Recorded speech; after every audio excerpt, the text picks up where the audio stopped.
Jagannadh kitchen. ఈరోజు బాస్మతి ఆలు బిర్యానీ చేస్తున్నానండి. 3 గ్లాసులు రైస్ తీసుకున్నాను, ముందుగా తడిపి పెట్టుకున్నాను. ఆలుగడ్డ ఉడికించుకుంటున్నాను. ఇప్పుడు చూడండి, దీనిలోకి మసాలా నూరి పెట్టుకుంటున్నాను. ఈ విధంగా ఉడికించి పెట్టుకున్నానండి. దాని తర్వాత దీనికి మసాలాకి అండి, ఇప్పుడు చూడండి ఇందులో మసాలాలు వేస్తున్నాను.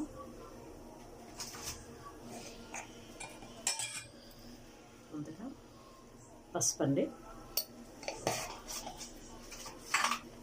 దీనికి తగినంత సాల్ట్,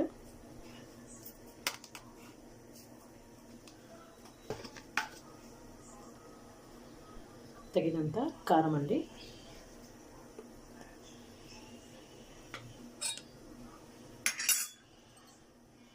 ధనియా పౌడర్ అండి, జీలకర్ర పౌడరు, ఇవన్నిటిని చక్కగా కలుపుకుందామండి.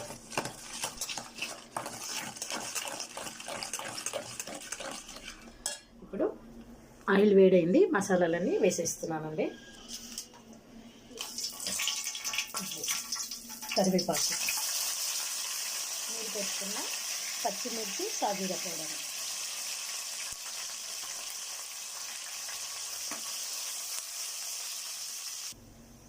టమాటా అల్లం పేస్ట్ అండి. దీన్ని ఫ్రై చేసుకుందాం.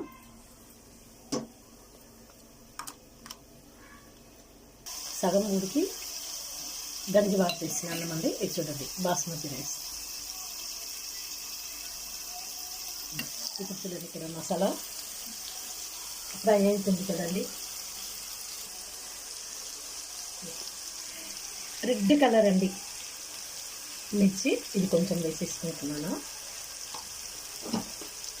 కలర్ గురించి వేసానండి. ఇది పెట్టుకున్న ఆలుగడ్డలు ఒకసారి ఇలా వేసేసుకున్నామండి.